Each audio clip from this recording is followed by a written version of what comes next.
Au nom du Père, du Fils et du Saint-Esprit. Amen. Mes très chers frères et sœurs, en ce jour, octave de l'Assomption, c'est-à-dire 8 jours tout pile, nous célébrons la fête de Marie Reine, la royauté de la très sainte Vierge Marie. Cela peut paraître original, étonnant même pour certains. Marie, reine, elle n'a jamais réclamé ce titre de son vivant, elle n'a jamais régné sur aucun domaine, et pourtant elle serait vénérée comme telle. Il y a deux choses. Marie est naturellement, je dirais, la reine, puisqu'elle est la fille, la mère du roi des rois, automatiquement, mère du Christ, qui règne sur nous toutes et tous, elle devient, elle aussi, notre reine. Et j'utiliserai aussi, et c'est bien le sens de lequel nous avons voulu donner à cette fête, cette phrase de Thérèse de l'Enfant Jésus, quand on parlait de Marie, où elle disait « Oh Marie, elle est bien plus mère que reine. » Et pourtant, les deux vont ensemble. Et j'en suis intimement convaincu. Et c'est pour cela que dans l'Église gallicane, le titre particulier de la fête d'aujourd'hui, c'est Marie Reine, Mère du monde et Dame de tous les peuples. Parce que, au fur et à mesure de l'histoire, elle s'est vraiment révélée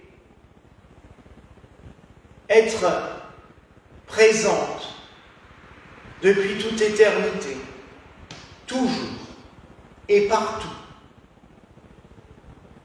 dans nos vies, dans le destin de l'Église, dans tout le destin de l'humanité. Quand est-elle devenue notre mère? Eh bien, ce vendredi saint de l'an 33, où, sur la croix, juste avant de mourir, le Christ nous la donne en héritage. Quand il dit à Jean, « Voici ta mère », et à Marie, en parlant de Jean, « Voici ton fils ». Jean représentant le peuple, l'Église tout entière naissante, et Marie devenant ainsi notre mère à toutes et à tous.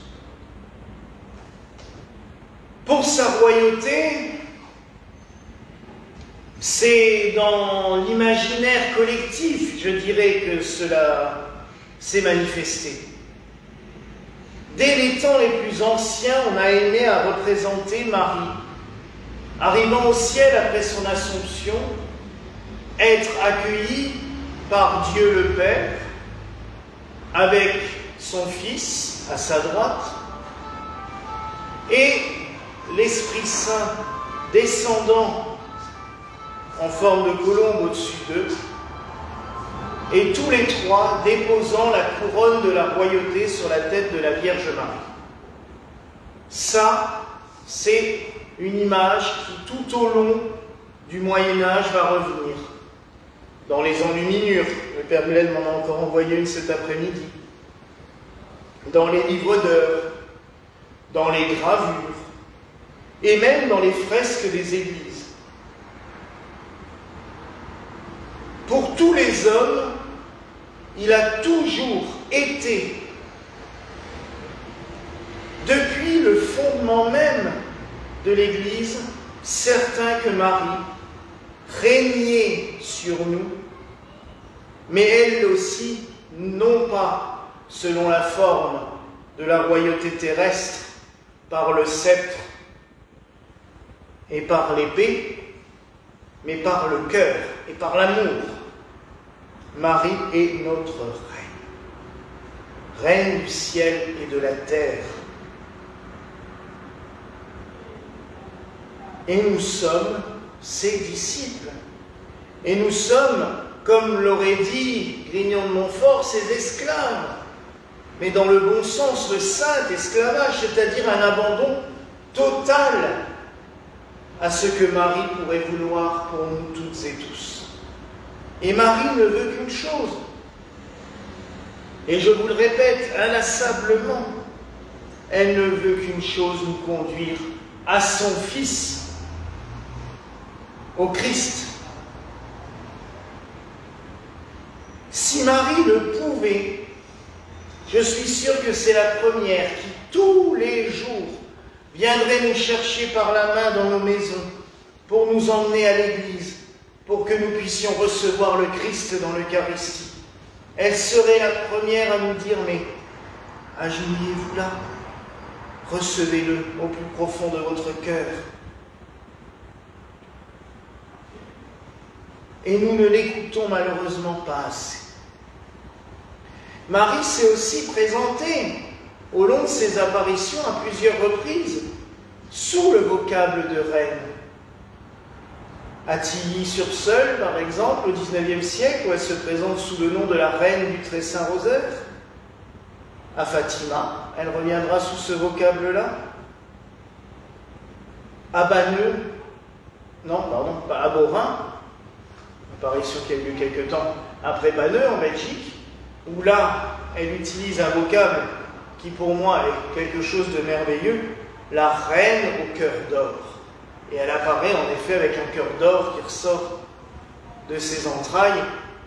Oui, comme je le disais, Marie règne par l'amour. Cet amour qu'elle a reçu de son Fils. Cet amour qu'elle ne cesse de nous transmettre. Cet amour qu'elle nous demande de transmettre tout autour de nous. Alors oui, parfois la colère nous submerge face à l'injustice, face à des conflits, face à des situations qui nous rendent tout simplement dingues. Mais Marie nous apprend à réagir par la douceur, par la prière, par l'amour. Alors oui, mes frères et sœurs, laissons-nous aimer par Marie. Ah oui, se laisser aimer par elle. Elle ne fait que cela depuis 2000 ans. Elle est présente avec nous, pour chacun de nous. Elle nous guide, elle nous conduit. Je dirais même des fois qu'elle est encore plus pasteur que reine. Dans l'histoire, il y a eu très peu de rois qui avançaient en tête de leurs troupes. Souvent, on laissait avancer les troupes et on attendait derrière. Marie, elle est toujours en tête du troupeau pour nous conduire vers le Fils, vers le Christ.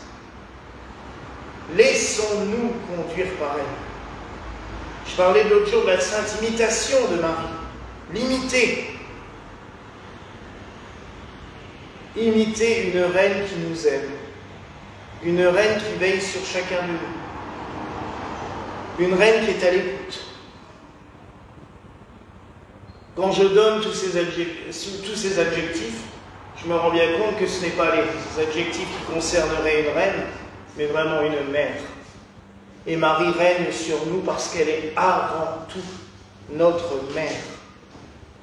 Une mère qui conduit ses enfants par la main.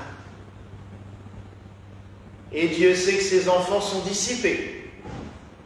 Dieu sait que ses enfants, souvent, sont éloignés d'elle, ne l'écoutent pas. Ou alors, comme beaucoup d'ados, ils la laissent causer. Et ils font selon leur tête. Et comme une mère, elle vient. Je t'ai dit quoi? Par là. On va par là.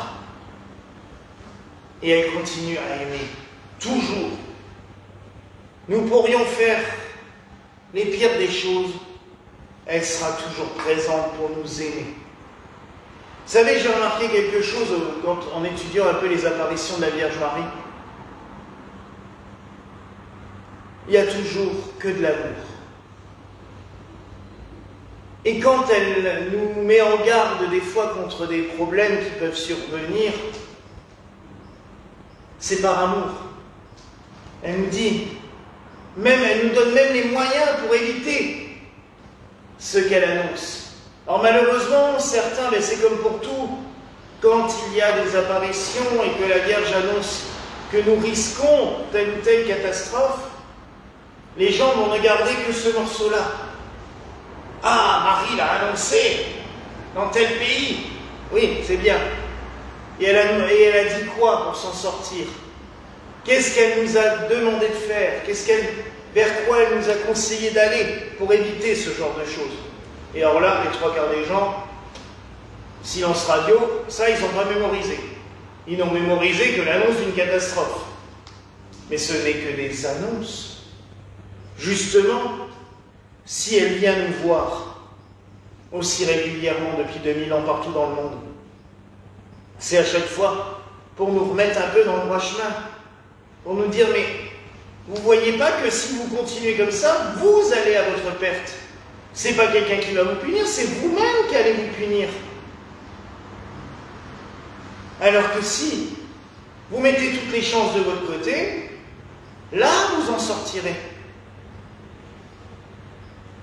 Vous savez, il y a à la Salette, la Vierge avait parlé du travail du dimanche et des récoltes qui allaient se gâter si on ne faisait rien. Beaucoup ont vu que ça serait une punition de Dieu parce qu'ils auraient travaillé le dimanche. Ce n'est pas ça. Mais elle prévient juste que le mal, lui, il s'en fout que vous soyez au boulot ou pas. Lui, il continue à agir en permanence.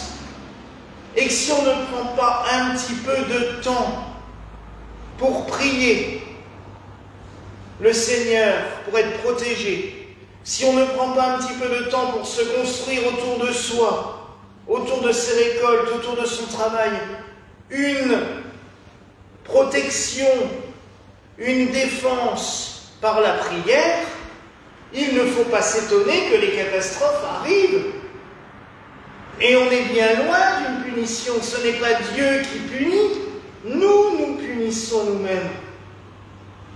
Et nous l'avons expérimenté aussi ici à plusieurs reprises, où des fois nous avions, pendant les travaux, un office de prévu, et puis bon, il y avait nous les ouvriers qui étions là, pas de fidèles qui viennent, bon, on ne le fait pas, on continue à travailler. Et bien combien de fois, à ce moment-là, un problème surgissait, on avait tout loupé, et le lendemain, on perdait encore plus de temps à rattraper les problèmes de la veille. Alors que, parce que, en baissant nos gardes, ben le mal, lui, hop, il vient. Il ne nous loupe pas. Et Marie, c'est ce qu'elle fait depuis 2000 ans. Attention, si vous ne priez pas, si vous ne vous fortifiez pas, vous savez, la prière, c'est vraiment comme une muraille de protection qu'on construit autour de soi, autour de ceux qu'on aime, autour de ses proches. Et si on arrête de prier, ben cette muraille, elle s'effondre. Et alors là, tout ce qui peut être négatif va en profiter allègrement pour nous envahir. Et Marie, elle est là à chaque fois, pour nous protéger et pour nous dire attention, faites attention, vous allez à votre perte. Mais avec bienveillance, avec amour. Et elle va nous donner des remèdes. Alors j'avais un ami prêtre, le père Beuglin, qui disait dans sa dernière conférence, dans chaque lieu d'apparition, la Vierge nous donne des prières à faire, ou des prières à dire, ou des gestes à accomplir. Mais si on veut tout faire, on n'a plus le temps. Parce que c'est vrai qu'on rencontre, il l'a fait, moi aussi, des gens qui voudraient accumuler.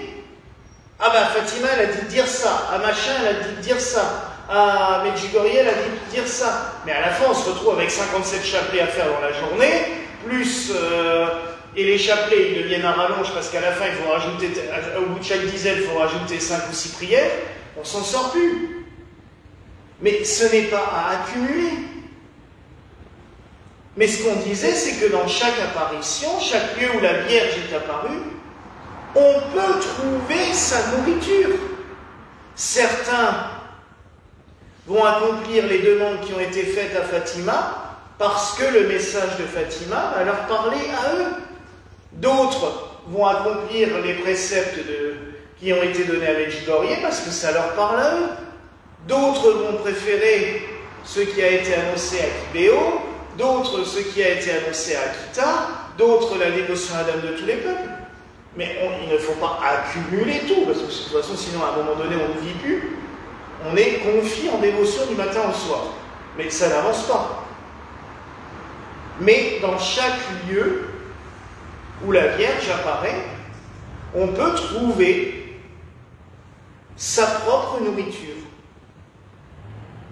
Et si elle apparaît justement à divers lieux, à divers endroits, c'est aussi pour cela, pour que chacun puisse goûter à son message, que chacun puisse trouver quelque chose d'intéressant pour lui, pour ses proches, et que le message soit diversifié, comme les saints. Il y a plus de 44 000 saints au calendrier. On ne peut pas tous les invoquer et tous les célébrer. Déjà, si on faisait par jour, en moyenne, il y en a entre 10 et 20 des saints. On ne peut pas tous les célébrer, sinon on ferait la messe du matin au soir. C'est pas possible. Donc il faut bien faire le tri au fur et à mesure. Et bien c'est pareil dans les dévotions, c'est pareil dans ce que la Vierge nous demande. C'est même pareil dans les offices proposés par l'Église. Parce que si on fait tout, on est coincé dans l'Église du matin au soir. Mais on nous propose diverses choses, et c'est ce que la Vierge fait depuis 2000 ans. Elle nous propose divers moyens, diverses choses pour nous rapprocher de son Fils. À nous de trouver ce qui nous correspond le mieux, ce qui nous correspond le plus. Alors ce soir, encore une fois, remercions le Seigneur de nous avoir donné la Vierge Marie comme mère et comme reine, ou comme reine et comme mère. À nous de voir aussi comment nous voulons la voir. Chacun peut voir Marie d'une manière différente. Mais c'est toujours elle qui est présente parmi nous, avec nous, qui nous pousse, qui nous conduit vers son Fils. Voilà la grâce que je nous souhaite en ce soir, au nom du Père, du Fils et du Saint-Esprit. Amen.